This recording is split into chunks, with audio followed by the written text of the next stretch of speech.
Bismillahirrahmanirrahim. Assalamualaikum warahmatullahi wabarakatuh.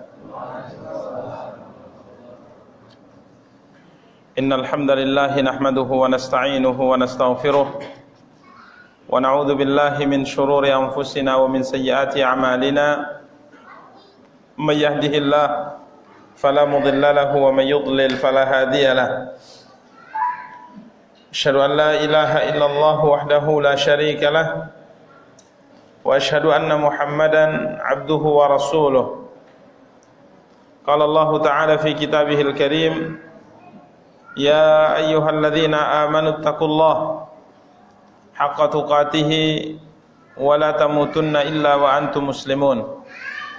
Ya ayyuhan nasu taqu rabbakumul ladzi khalaqakum min nafsin wahidah wa khalaqa minha zawjaha wa batha minhuma rijalan katsiran wa nisaa wattaqullaha alladzi tasaaluna bihi wal arhama innallaha kana 'alaikum raqiba.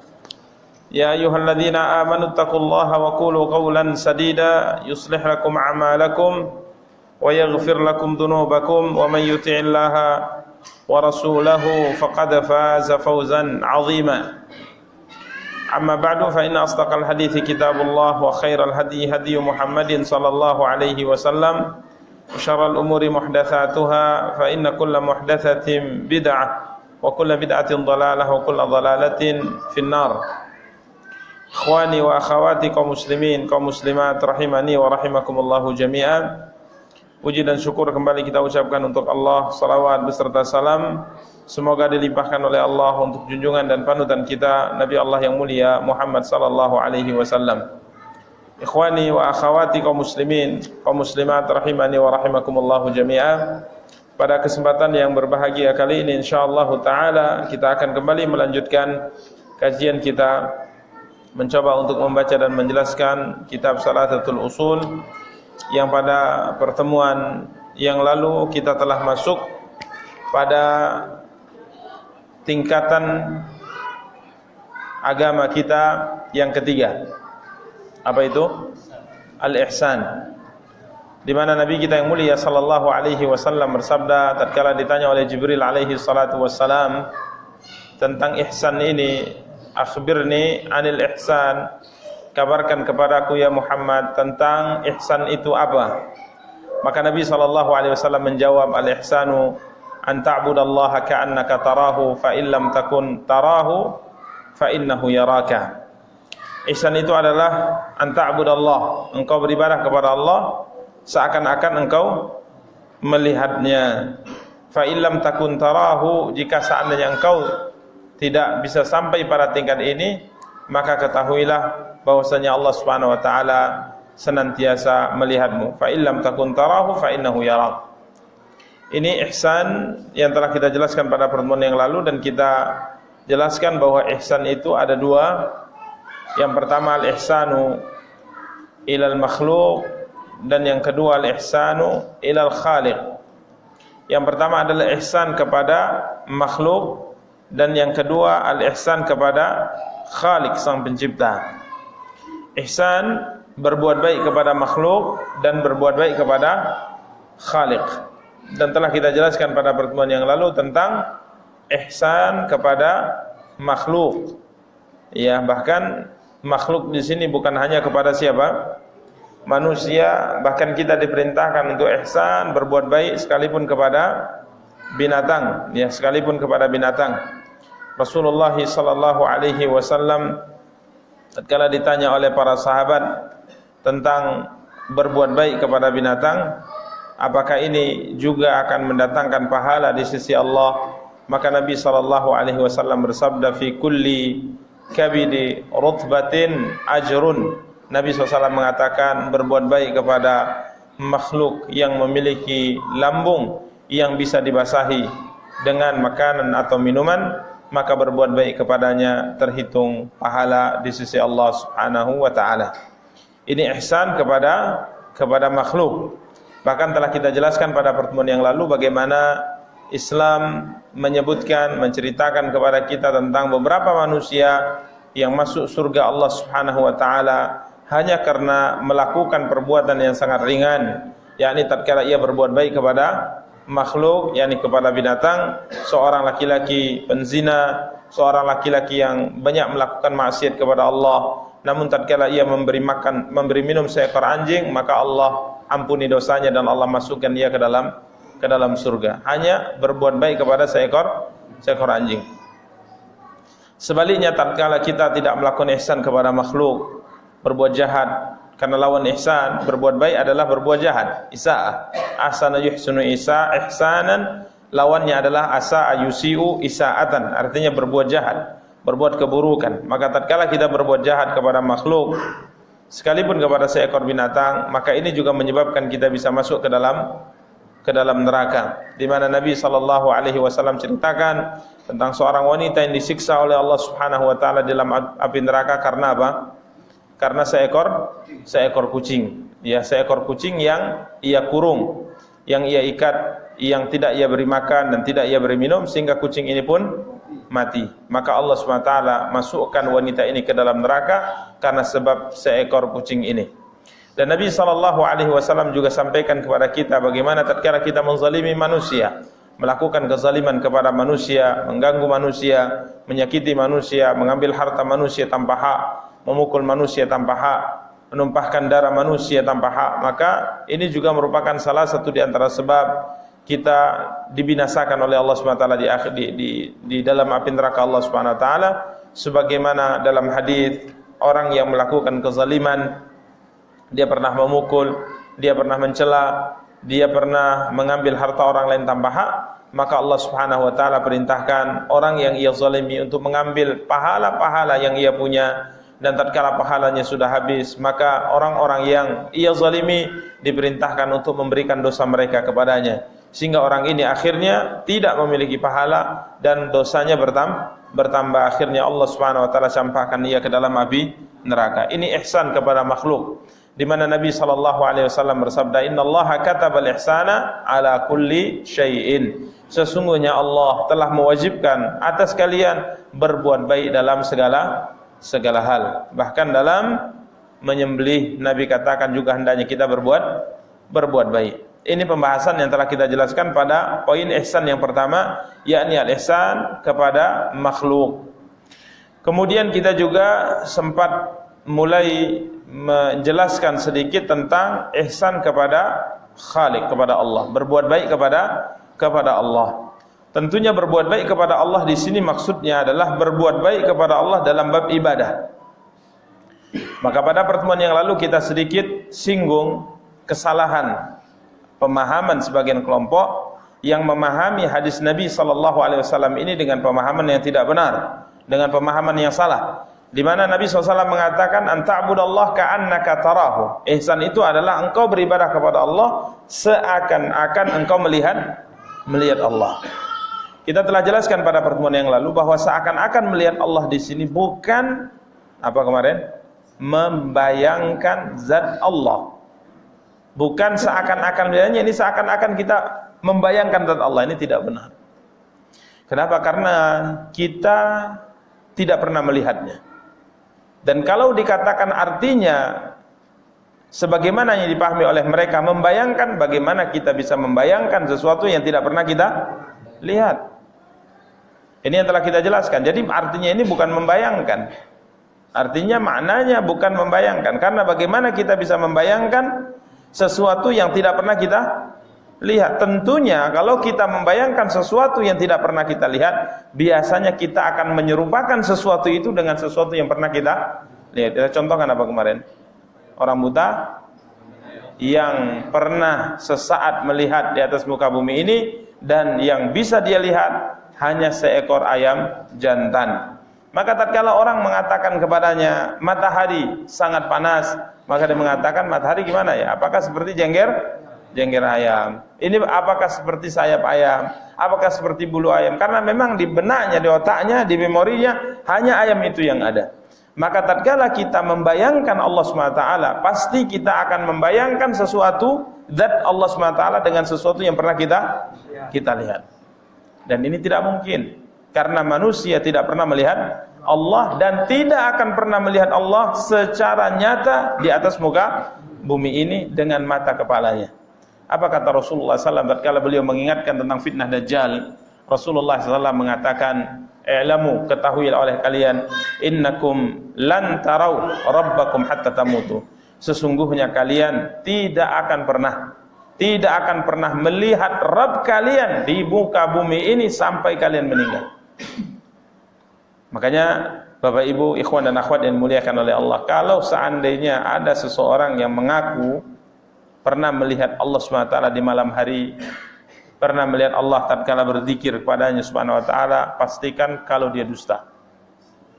Pastikan kalau dia dusta. Jangankan dia, untuk Nabi kita yang mulia sallallahu alaihi wasallam saja, Nabi SAW tidak pernah melihat Allah dengan mata kepala beliau selama beliau hidup. Tatkala beliau ditanya di malam Isra dan Mi'raj, beliau sampai ke tingkat yang tidak pernah sampai padanya seorang nabi pun. Sampai Sidratul Muntaha. Beliau lewati Nabi Adam alaihi salatu wassalam, Nabi Zakaria, Nabi Musa alaihi salatu wassalam, bahkan Nabi Ibrahim beliau lewati. Naik beliau terus ke atas.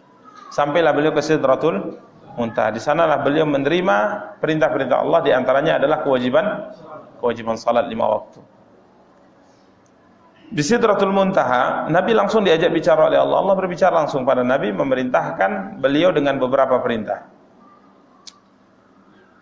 Dan tatkala Nabi SAW ditanya, "Hal ra'aita rabbaka ya Rasulullah?" Apakah engkau di malam itu melihat Tuhanmu ya Rasulullah? Melihat Allah? Maka Nabi SAW katakan, "Nurun anna arah." Aku hanya melihat cahaya, terhalang oleh cahaya. Bagaimana aku bisa melihatnya? Jadi dari balik hijab, Allah Subhanahu wa taala berbicara dengan Nabi dari balik hijab. Hijab Allah adalah cahaya. Kalau seandainya hijab ini disingkap olehnya Subhanahu wa taala, la ahraqat subuhatu wajhihi man taha ilaihi basarahu min khalqi. Maka akan terbakar semua makhluk yang dipandang oleh Allah Subhanahu wa taala. Akan terbakar semua makhluk yang dipandang oleh Allah. Jadi hijabnya adalah nur. Jadi Nabi SAW mengatakan, aku terhalang oleh cahaya, bagaimana aku bisa melihatnya? Makanya Aisyah radhiyallahu taala sampai berkata dalam hadis sahih Muslim, "Man za'ama anna Muhammadan yara rabbahu faqad a'zama 'ala Allahi al-firyah." Apa kata Aisyah dalam hadis sahih Muslim? Barang siapa yang mengatakan Muhammad pernah melihat Rabbnya, Tuhannya dengan mata kepala beliau alaihi salatu wassalam, Aisyah mengatakan sungguh orang ini telah berdusta atas nama Allah dengan kedustaan yang sangat besar. Tidak pernah Nabi melihat Allah di saat beliau masih hidup. Ya, ini ikhwani kaum muslimin dan muliakan oleh Allah. Jadi tidak bisa. Makanya kalau ada misalnya pelatihan bayar 1 juta, setelah 5 hari dilatih antum bisa melihat Allah, enggak usah. Enggak usah antum infakkan aja ke masjid. 1 juta itu enggak usah antum infakkan ke masjid. Enggak pernah. Karena Nabi sudah mengatakan kalian tidak akan pernah melihat Tuhan kalian sampai kalian meninggal, kata Rasulullah. Maka Dajjal itu bukan Tuhan. Bagaimana Tuhan bisa kita lihat? Jadi kita tidak bisa melihat Tuhan kita sampai kita bertemu dengannya nanti di akhirat. Itu keyakinan kita ahlu sunnati wal jamaah. Jadi tidak ada seorang pun bisa melihat Allah SWT. Maka kita katakan makna anta'budallaha ka'annaka tarah, engkau beribadah kepada Allah seakan-akan melihatnya, maknanya bukan membayangkan. Ya, jadi jangan beribadah itu kayak bayang-bayangkan sesuatu. Ya, Allah itu gimana ya? Jangan. Enggak bisa, karena kita pasti kalau ingin membayangkan sesuatu, kita pasti akan menyerupakannya dengan sesuatu yang pernah kita lihat. Ini ikhwani kaum muslimin dan dimuliakan oleh Allah tabaraka wa taala. Jadi anta'budallaha ka'annaka tarah, telah kita jelaskan engkau beribadah kepada Allah seakan-akan engkau melihatnya, yakni orang ini karena dalamnya ilmunya tentang Allah dalam bab asma dan sifat, dia mengenali Allah dengan nama-namanya, mengenali Allah dengan sifat-sifatnya yang dimiliki oleh Allah, maka seakan-akan dia melihat Allah. Jadi melihat sifatnya. Ini yang berpengaruh dalam hidupnya. Contoh kemarin kita katakan, orang ini memahami salah satu di antara nama Allah adalah As-Sami'. As-Sami' artinya maha mendengar. Ya. Al-Basir artinya maha melihat. Jadi orang ini hidup, Masya Allah, Tatkala dia berjalan di atas muka bumi, dia seakan-akan melihat itu semua di hadapannya. Bagaimana pendengaran Allah, bagaimana penglihatan Allah SWT yang sangat luas, mencakup segalanya. Kemudian tatkala ada orang yang diberi rezeki, ada orang tidak diberi rezeki, ada orang diberi sakit, ada orang disehatkan, maka dia melihat itu terkait dengan nama dan sifat yang dimiliki oleh Allah Subhanahu wa taala. Ini kaum muslimin dan dimuliakan oleh Allah tabaraka wa taala. Namun kalau tidak sampai pada tingkat ini, maka minimal apa? Kita yakin, kita menyadari kalau Allah selalu melihat kita. Sebenarnya apa yang terpenting dalam pembahasan asma dan sifat ikhwani kaum muslimin wa akhwati kaum muslimat yang dimuliakan dan dirahmati oleh Allah Subhanahu wa taala? Yang terpenting sebenarnya beribadah kepadanya. Jadi kalau kita perhatikan, Islam itu adalah amal zahir, iman itu amal batin. Sedangkan ihsan itu adalah memperbaiki amal zahir dan amal batin kita. Itu sebenarnya ihsan. Makanya para ulama rahimahumullah ta'ala mengatakan, tingkatan yang pertama daripada ihsan itu adalah ibadatu raghbatin wa tam'in. Ibadah seorang hamba karena berharap sesuatu dari Allah. Jadi ibadah yang dilakukan olehnya adalah ibadah yang didorong karena keinginan dan pengetahuannya tentang Allah dengan sebaik-baiknya. Sedangkan yang kedua, seakan-akan engkau melihat Allah itu yang pertama, kemudian yang kedua kalau tidak, maka ketahuilah Allah melihatmu. Ini ibadah rasa takut. Kita beribadah karena rasa takut kita kepada Allah. Jadi yang pertama, ibadah karena kerinduan,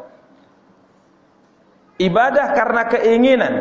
Yang kedua, ibadah karena rasa takut kepada Allah. Tentunya yang paling sempurna yang pertama. Bapak Ibu, ikhwan dan akhwat yang dimuliakan dan dirahmati oleh Allah Subhanahu wa taala, maka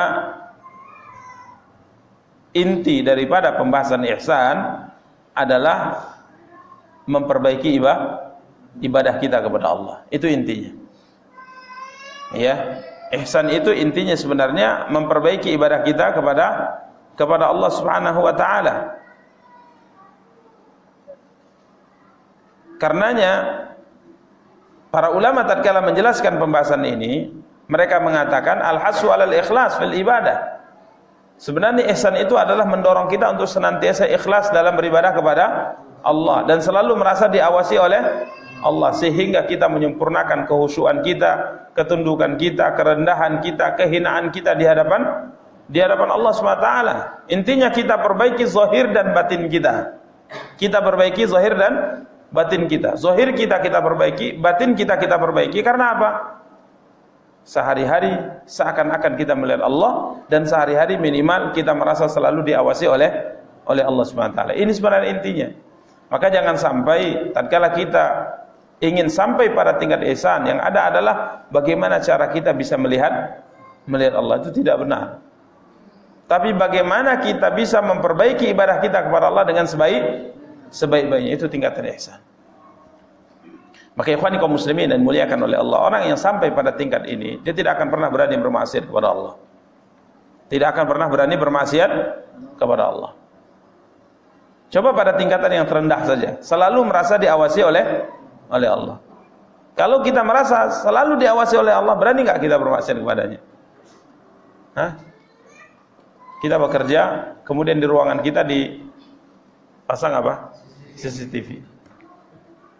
Dipantau, dikontrol dari pusat. Kira-kira apa kerja kita? Dari tank jam masuk sampai jam keluar. Pantau. Dilihat apa kerja kita? Tidur, main, absen. Kira-kira gimana? Berani nggak kita main-main? Tidak. Kalau seandainya Anda bermain-main, langsung dipecat. Wah, luar biasa itu.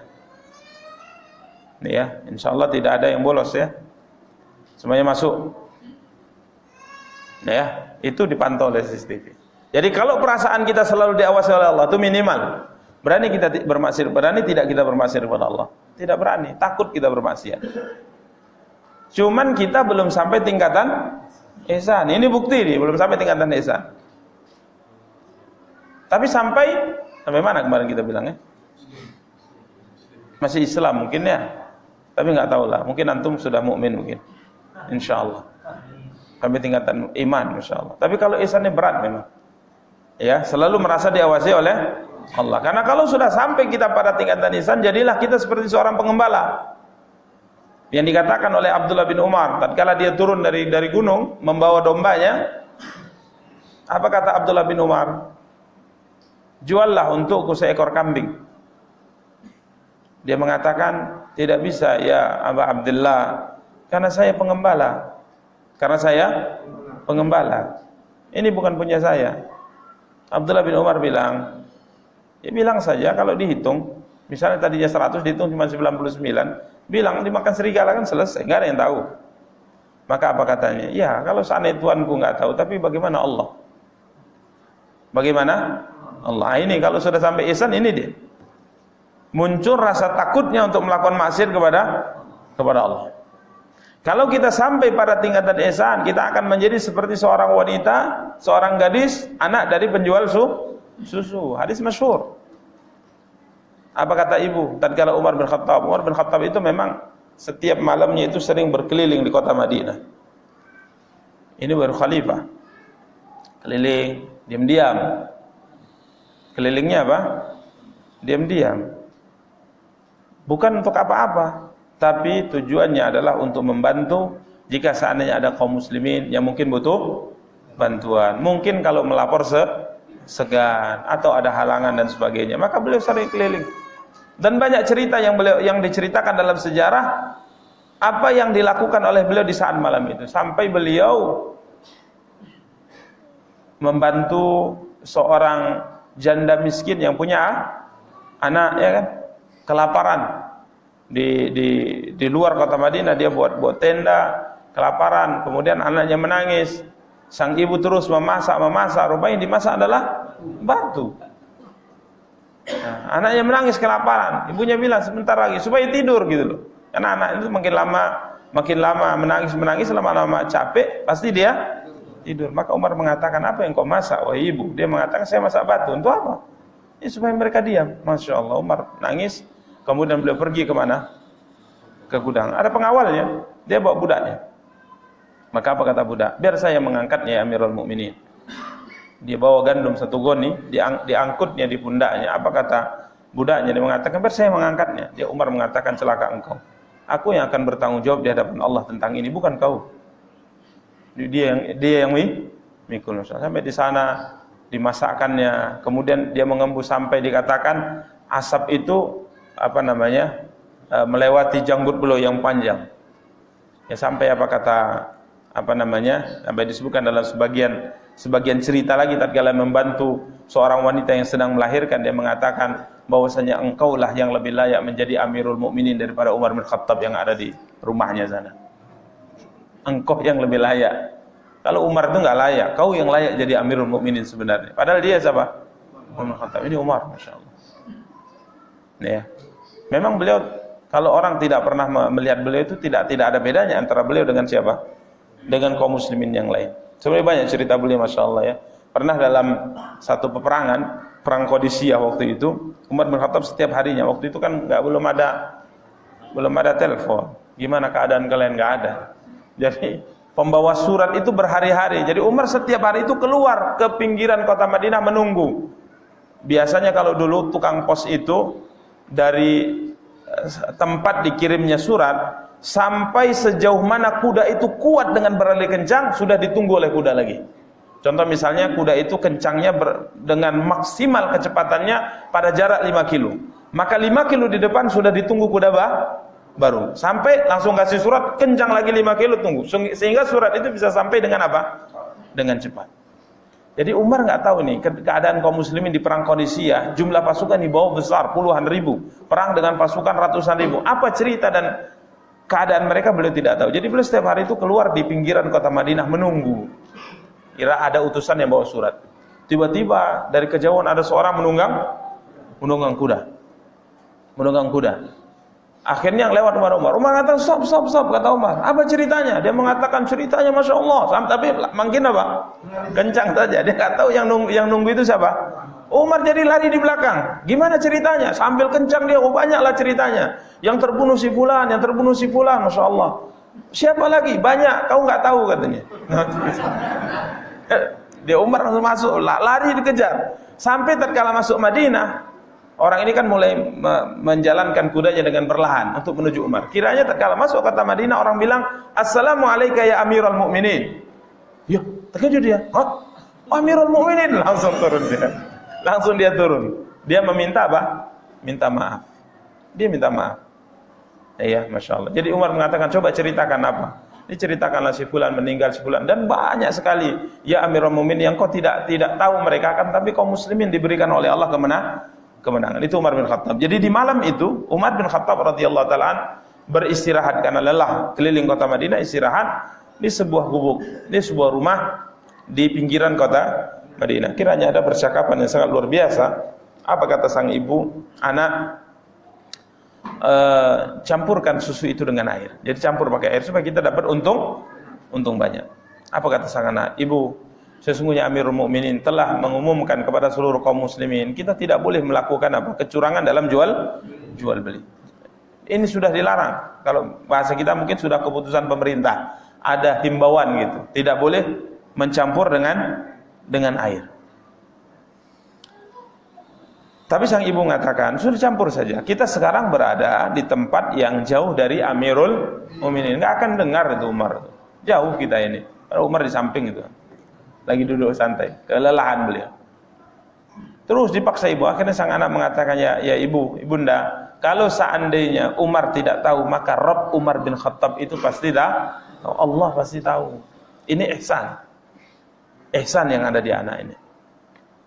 Ini kalau seandainya kita punya sifat apa? Ihsan. Tapi rata-rata kebanyakan kita tidak memiliki sifat ihsan. Sehingga apa yang terjadi? Kalau seandainya kita sendirian, kita lakukan apa? Maksiat kepada Allah. Nasallallahu alaihi wasallam. Ini ihsan.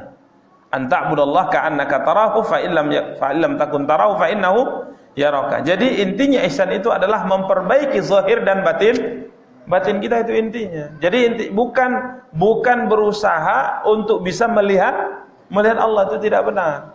Ya, karena ada sebagian tatkala memahami ihsan itu tujuannya adalah bagaimana ia bisa melihat Allah, bagaimana ia bisa bertemu dengan Allah. Enggak bisa.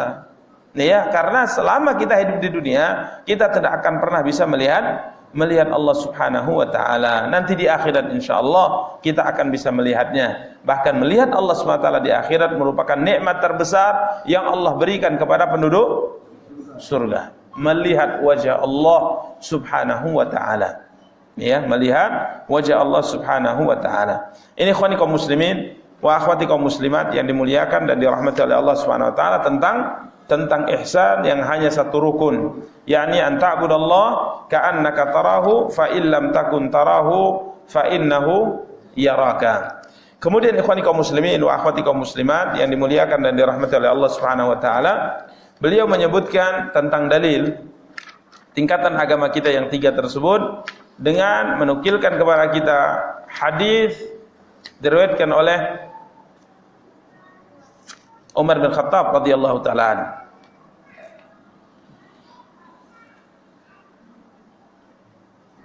Ya.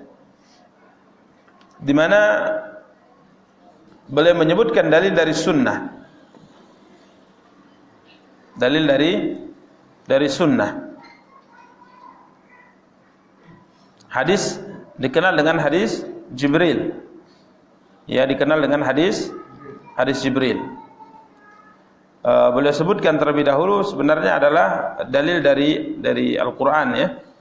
Tentang ihsan ini. Yang pertama, beliau nukilkan firman Allah Subhanahu wa taala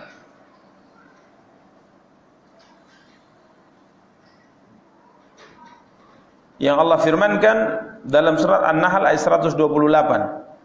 Dalil tentang ihsan ada dalam surat An-Nahl ayat 128. 28, innallaha ma'al ladzina taqaw wal ladzina hum muhsinun. Sesungguhnya Allah senantiasa bersama dengan orang-orang yang bertakwa dan orang-orang yang melakukan ihsan, yakni orang-orang yang selalu berbuat baik, berbuat baik kepada makhluk maupun berbuat baik dalam beribadah kepada Allah Subhanahu wa taala.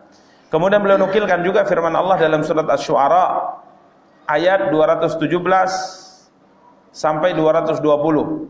Wa tawakkal 'alal 'azizir rahim.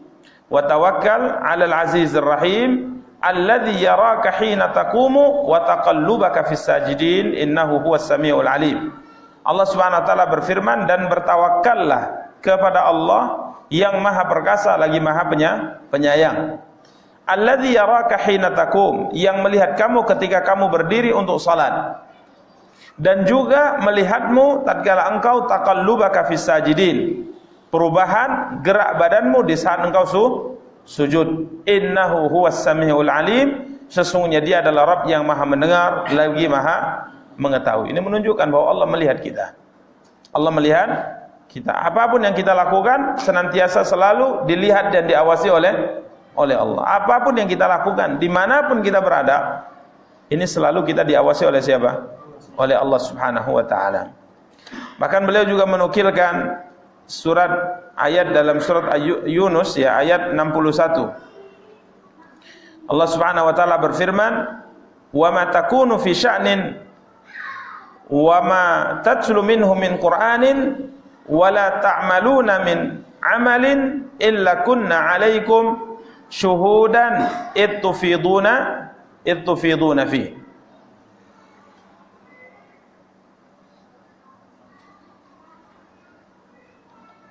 Allah Subhanahu wa taala berfirman, "Wa ma takunu fi sya'nin wa ma tatlu minhu min Qur'anin wa la ta'maluna min 'amalin illa kunna 'alaikum syuhudan ittufiduna fi."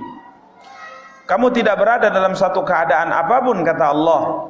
Wa ma tatlu minhu min Qur'anin, dan kamu tidaklah membaca satu ayat atau satu surat dari Al-Qur'an, dan tidaklah kamu melakukan satu amal perbuatan apapun kecuali kunna 'alaikum syuhudan, kecuali kami akan menyaksikannya, kata Allah. Jadi kita dalam keadaan apapun, sedang membaca Al-Quran atau melakukan amal perbuatan apapun, Allah mengatakan bahwa dia dia selalu menyaksikannya Subhanahu wa ta'ala. Ittufiduna fi, tatkala kamu melakukannya, kami selalu menjadi saksi, kami selalu melihatmu, kami selalu mengawasimu. Ini menunjukkan tidak ada keadaan kita dimanapun kita berada dalam keadaan apapun kecuali Allah melihat kita. Allah melihat kita, Allah mengawasi kita. Maka ihsan ini kalau kita punya, Masya Allah, kita akan senantiasa melakukan ibadah kepadanya dan takut melakukan maksiat kepada Allah Subhanahu wa ta'ala. Ini dalil dari Al-Quran. Kemudian dalil dari hadis Nabi SAW, hadis Jibril yang masyhur, terkenal sekali hadis ini. Dari Umar bin Khattab radhiyallahu ta'ala, dia berkata, "Bainama nahnu julusun 'inda Rasulillah." Tatkala kami duduk berada di sisi Rasulullah, dzata yaumin, pada suatu hari, iztala 'alaina rajul, tiba-tiba muncullah di hadapan kami seorang laki-laki, syadidu bayadis siyab, yang pakaiannya sangat bersih. Pakaiannya sangat bersih, putih, bersih. Syadidu sawadis sya'r, yang rambutnya sangat hitam. Juga rambutnya bersih. La yura alaihi atharus safar, tidak terlihat darinya tanda-tanda kalau orang ini baru datang dari perjalanan jauh. Wala ya'rifuhu minna ahadun, dan tidak ada seorang pun di antara kami yang mengenalnya. Jadi orang ini aneh, bajunya bersih, penampilannya juga Masya Allah, nggak ada yang kenal, tapi nggak ada tanda baru datang dari perjalanan jauh. Ini siapa sebenarnya orang? Rupanya Jibril alaihi salatu wassalam. Ya, Jibril atau malaikat kadangkala diizinkan oleh Allah SWT untuk bertemu dengan Nabi dalam bentuk seorang manusia, seorang lelaki, ya, yang gagah, yang ganteng. Ya, salah satu di antaranya, kata Ummu Salamah, Jibril kalau datang selalu wajahnya itu, penampilannya itu seperti seorang sahabat bernama siapa? Dihya Al-Kalbi. Jadi kalau Jibril itu datang kepada Nabi, penampilannya itu seperti Dihya Al-Kalbi. Sehingga Ummu Salamah mengatakan suatu hari Nabi SAW bertemu dengan seorang laki-laki, kemudian masuk. Apa kata Nabi kepada Ummu Salamah? Tahu enggak siapa yang datang kepadaku? Maka Ummu Salamah mengatakan, dianya itu. Maka Nabi SAW mengatakan, tidak, dia adalah Jibril alaihi assalatu wassalam. Jadi beliau datang ini dalam rupa seorang lelaki. Hatta jalasa ila Nabi sallallahu alaihi wasallam, sampai beliau duduk mendekat kepada Nabi sallallahu alaihi wasallam. Dalam sebagai riwayat, sahabat itu kan mengelilingi Nabi. Dia masuk ke masjid, kemudian duduk. Dia mengatakan, "Ya Muhammad, a'adnu. Ya Muhammad, bolehkah aku mendekat? Bolehkah aku mendekat?" Maka Nabi mengatakan, "Na'am, udnu." Ya, silakan mendekat. Mendekat dia. Kemudian mengatakan, "A'adnu, bolehkah aku lebih mendekat lagi?" Nabi mengatakan, "Ya, silakan mendekat lagi." "A'adnu, bolehkah aku mendekat lagi?" Nabi mengatakan, "Ya, silakan mendekat." Sampai akhirnya fa asnada rukbatayhi ila rukbatayhi wa wada'a kaffayhi ala fakhidayhi. Sehingga lutut lelaki ini bertemu dengan lutut Rasulullah saking dekatnya, dan dia letakkan kedua tangannya di atas pahanya. Jadi betul-betul dia akan menyimak apa yang akan disabdakan oleh siapa? Rasulullah. Maka dalam bermajlis sebenarnya alangkah baiknya majlis itu dilakukan dengan mendekat kepada yang menyampaikan. Dan ini alhamdulillah bagus nih majlis seperti ini. Jangan sampai majlis itu soalnya di ujung-ujung. Nah, majlis seperti ini yang bagus ini. Ini majlis yang bagus seperti ini. Karena ada majlis juga jauh. Ya, majlis jauh gitu. Itu kurang bagus. Berarti haram Ustaz? Enggak juga, tidak haram. Tapi kurang bagus. Yang bagus seperti ini. Mendekat dia. Ya, mendekat. Tapi kalau dia menjauh kurang. Coba lihat. Adabnya dia mendekat. Kepada siapa? Rasulullah. Dan adabnya juga siap siaga untuk mendengar apa? Yang disampaikan. Saya pernah belajar di tahun berapa ya? 98 kalau nggak salah saya. Bersama dengan Ustadz, Masya Allah, saya tidak sebutkan namanya karena beliau juga Ustadz besar. Hari ini Ustadz besar. Itu Bapak Ibu yang dimuliakan oleh Allah. Dia sudah berumur, beliau ini sudah berumur. Duduk bermajelis bersama dengan kita-kita yang masih muda-muda waktu itu. Kalau sekarang yang sudah tua. Waktu itu, ya Masya Allah. Saya selalu perhatikan Ustadz nih. Ya Ustadz besar, ya tamatan Timur Tengah. Tapi matanya itu tak pernah berkedip melihat Ustadz kami.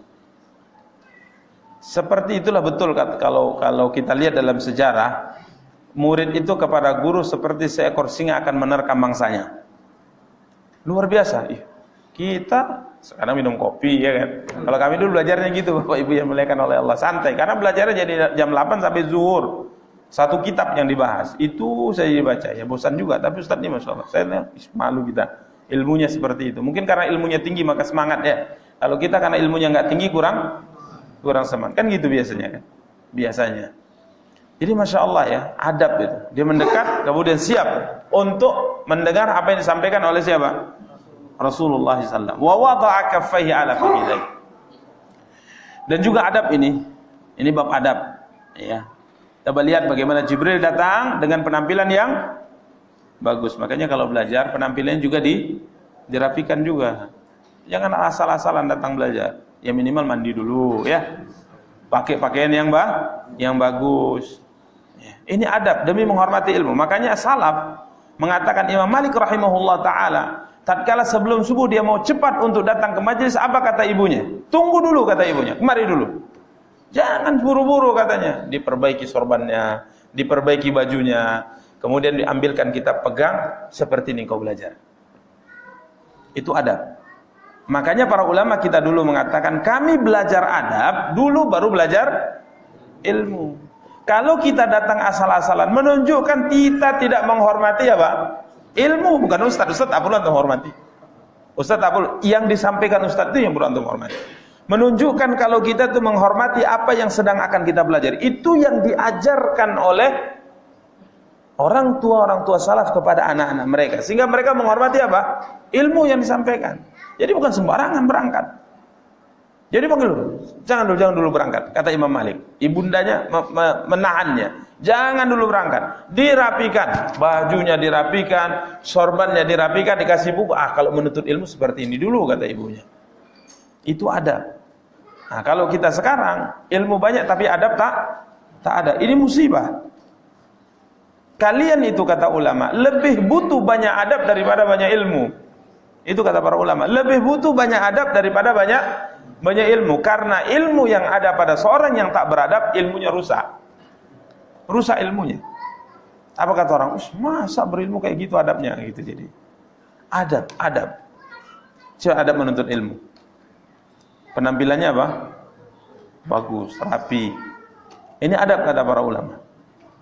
Ya, adab.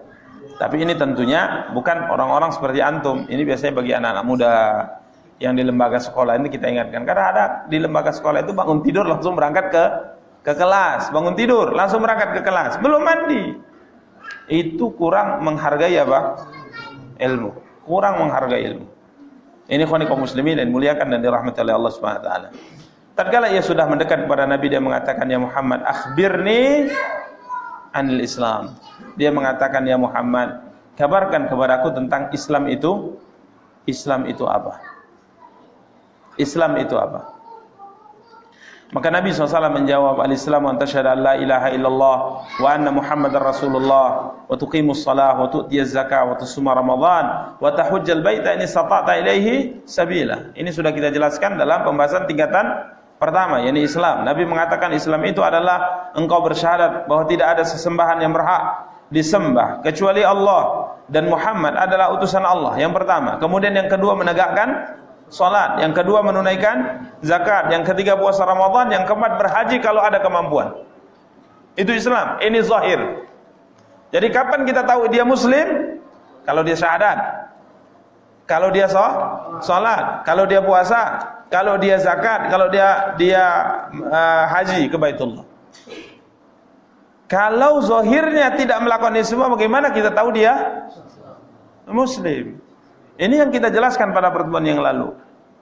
Sama-sama duduk di satu majelis, di satu tempat duduk bersama dengan teman-teman di kumandangkan adzan, enggak ada bedanya antara muslim dengan yang tidak muslim. Semuanya duduk santai. Dengar adzan tuh. Perbedaan muslim dengan yang tidak muslim adalah salat. Salatnya. Ini salat. Oh, ini berarti muslim. Enggak salat berarti tidak muslim. Maka perhatikan salat. Ini telah kita jelaskan pada pertemuan yang lalu. Sudah ada nih. 1 menit lagi time. Insyaallah kita akan lanjutkan pada pertemuan akan datang. Insyaallah taala hadis Jibril ini khususnya mungkin kita akan tekankan pada poin terakhir tentang hari kiamat. Ya, tanda-tanda hari kiamat. Kalau Islam, iman dan ihsan ini sudah kita jelaskan, akan tapi kita baca. Ya, kita baca, kemudian kita ingatkan beberapa poin yang sudah kita jelaskan pada pertemuan yang lalu. Demikian, semoga ada faedahnya. Kita cukupkan dengan membaca doa kafaratul majlis. Subhanakallahumma bihamdika asyhadu an la ilaha illa anta astaghfiruka wa atubu ilaika. Wassalamualaikum warahmatullahi wabarakatuh.